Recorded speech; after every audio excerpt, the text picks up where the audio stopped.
kesa sa uminom ka ng agiw sa dapog. Okay. Gamitin natin ang common sense. Oh, eto. Pagkatapos nito, ayan ha, oh yan.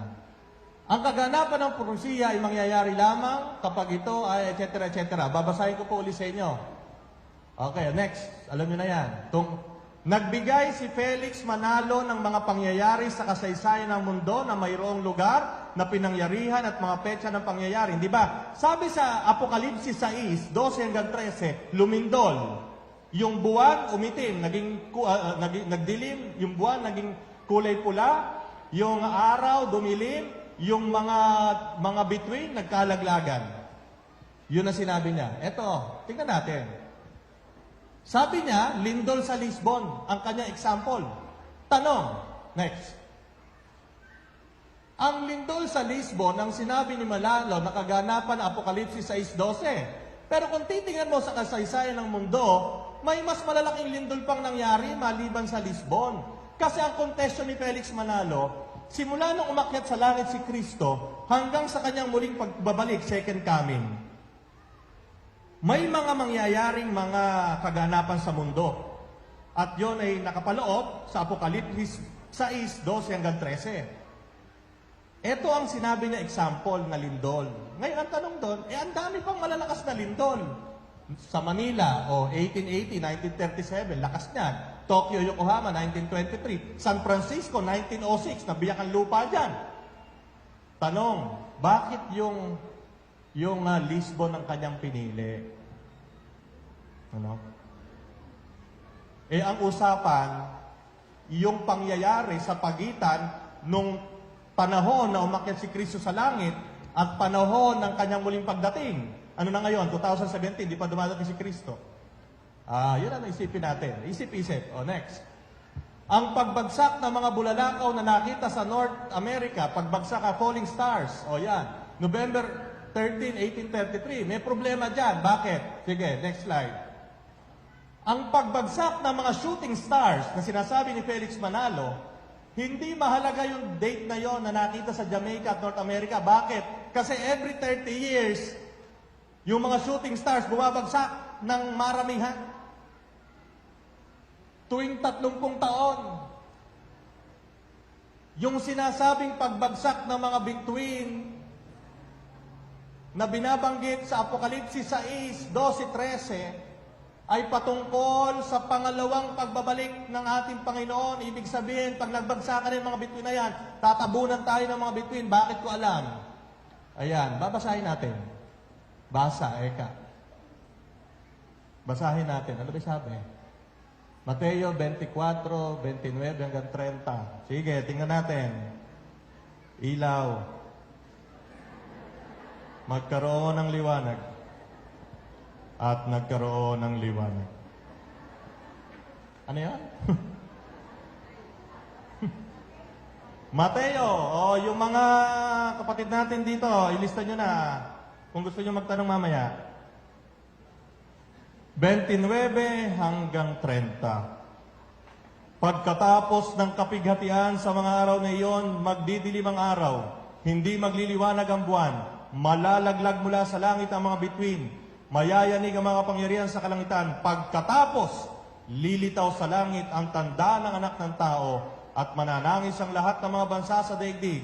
Makikita nila anak ng tao na nasa alapap at dumarating ng may dakilang kapangyarihan at kadakilaan. Second coming, ang pagdating ng ating Panginoon. Basahin natin, Marcos 13, 24, 27.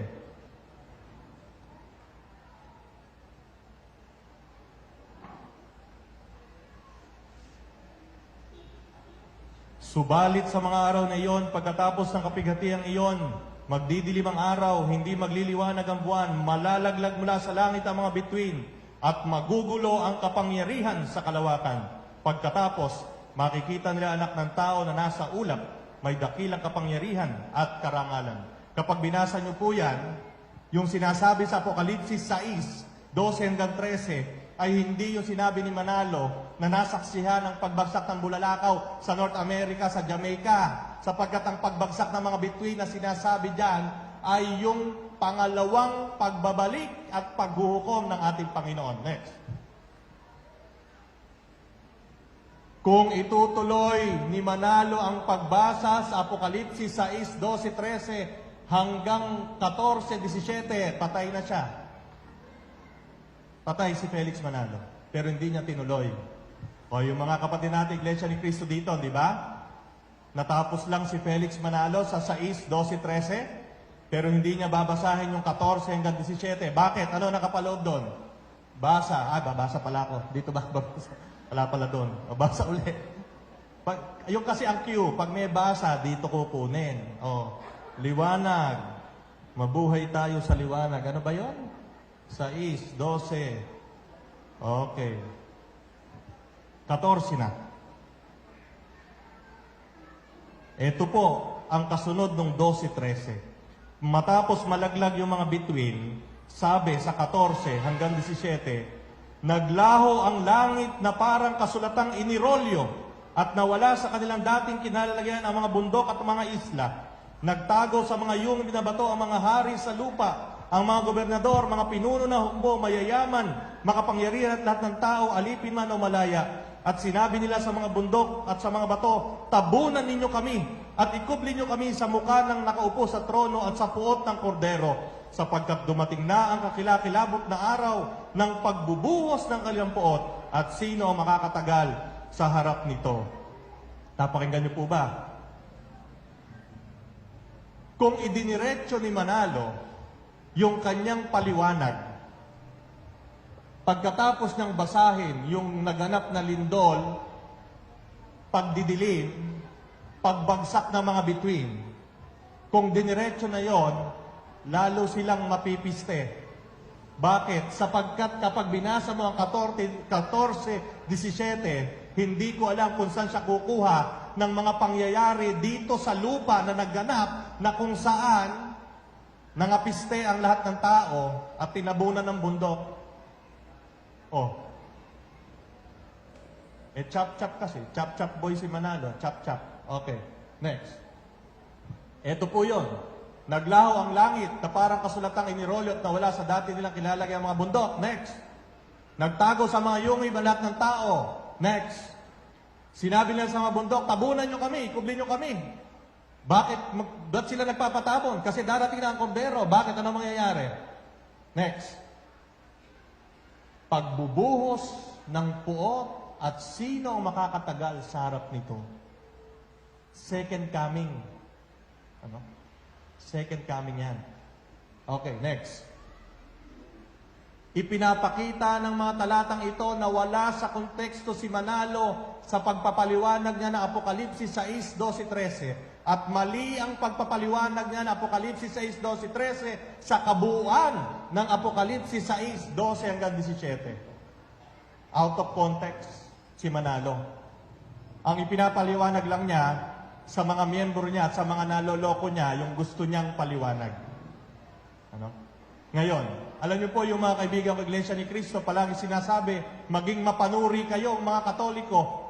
Sa totoo lang po, sila naman ang di nagiging mapanuri. Next. 4 na hangin. Sabi ni Manalo, ito raw ay sumisimbolo sa World War I na dulot ng pagkawasak sa tao. Paano naman yung World War II na mas matindi ang pagkawasak na nagawa nito sa mundo? Ano? Bakit? Ang hirap kasi, nung pinapaliwanag ito ni Manalo, wala pang World War II. Akala niya, yung World War I ang pinakamatinding gyera na mangyayari sa balat ng lupa. Abay, kung tutuusin mo, milyon-milyon ang namatay na mas marami kaysa World War I. Pero ito sabihin ko sa inyo, nagkaroon na ng World War II. Patay ngayon si Manalo kasi sabi niya World War I May paliwanag na sila dyan. Nakakuha na sila ng talata sa Biblia para i-justify si Felix Manalo. Naisip na nung anak kung ano ang paliwanag dyan. At hindi ko sasabihin sa inyo, kasi kung may Iglesia ni Cristo dito, magtatanong sigurado yan. Dahil may paliwanag na sila dyan. Kaya sinasabi ko sa inyo, ang pinapaliwanag ko sa inyo, ipaliwanag ni Felix Manalo hanggang 1960. Panlilinlang na naman. Bakit? Wala naman talaga nakakaalam eh. Malay mo, magkaroon pang World War III. At yung World War III, tumapos sa lahat. O di yung World War III sinasabi, sa Apokalipsis, hindi yung World War I ni Felix Manalo. O next. 4 na anghel. Sabi ni Felix Manalo, si Lloyd George ng United Kingdom, si Clemenceau ng France, si Orlando ng Italy, at si Woodrow Wilson. 4 na anghel, anghel daw. Paano magiging anghel si Clemenceau? Wala namang relihiyon yan. Hindi nga binyagan yan eh. Kapag sinabi kong hindi binyagan, hindi katoliko, hindi protestante, hindi kahit ano, walang relihiyon. Si Clemenceau, presidente ng France. Si Orlando, premier ng Italy. Abay, lahat ng klase ng relihiyon, kinamumuhian yan. Unless na yung ibig sabihin ni Manalo na 4 na anghel eh, 4 na anghel na demonyo. Ano? Paano sila naturingan ng anghel kung ganon? Common sense. Next. Silangan. Sabi ni Manalo, yung silangan ay Pilipinas. Pinatunayan ito dahil sa sinabi niya. Ulitin natin yung sinabi niya. Next. Ayan. Mga kapatid. Tingnan nyo mabuti ha. Tingnan nyo yung mabuti ng pagkakasabi ni Manalo. Ito, lumabas sa kanya ito sa bibig niya. Meron akong patotoo dyan. Andito.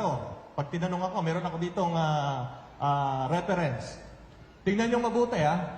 Kung paano niya sinabi. Which country in the east is the first to be struck by the rays of the sun? The Philippine Island. Next. Pero ito ba talaga ang nakasulat sa New International Encyclopedia? Next. Ito po ang nakasulat. Nakasulat sa encyclopedia, Philippine Islands, an archipelago forming the most northern, etc., etc. Ano kulang dyan? Yung tanong, di ba? Balikan mo. Balik doon. Yung tanong, which country in the east is the first to be struck by the rays of the sun? Balik doon tayo sa ano. Pag binasa nyo sa encyclopedia na yan, walang tanong yon. Ano ginawa? May tanong, idinikit, ito. O kung meron kayong ganito, sige, buksan nyo, walang tanong. May tanong, idinikit ni Manalo to para magmukhang galing yung tanong sa encyclopedia. Ano ibig sabihin nun? Next. Intentional misquotation. Saan ba makikita yan? Eto. Sumulat si Manalo sa pasugo niya, buhay pa siya, 1947. Ang titulo ng article niya sa pasugo, yung pasugo po, dalawa lang ang pinaniniwalaan ng mga Iglesia ni Cristo, yung Biblia at yung pasugo. Ang title ng kanyang sinulat na artikulo, ang sulo na ikatitiyak na Iglesia Katolika. Ayan. Intentional misquotation, ginamit bilang ebidensya para sabihin na ang Pilipinas ang tinutukoy sa Apokalipsis 7:2 na yung anghel na galing sa silangan sa Pilipinas, siya yun, eka. Matatagpuan ang panlilinlang na yan. Ayan, picturean nyo. Next. Pilipinas bilang silangan. Taliwas po yan sa sinasabi ng Biblia eh. Bakit? Sa Mateo 2:1-2, ang mga haring mago nakalagay dito. Basahin nga natin. Mateo 2, parang alam nyo, nakakatuwa itong si Felix Manalo eh. Ilaw nga, ilaw. Babasahin ko po sa inyo. Si Mateo 2:1-2. Panahon ng paghahari ni Herodes sa Judea, nang ipinanak si Jesus sa Bethlehem, may mga pantas mula sa silangan na dumating sa Jerusalem.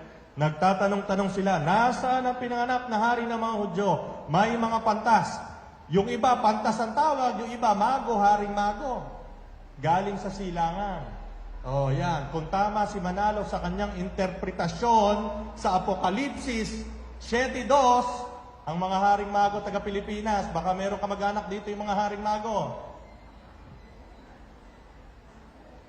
Kung titingnan natin, Kung titingnan natin ang interpretasyon ni Manalo, bigyan nyo nga ako electric fan. Sa akin yung isa dyan,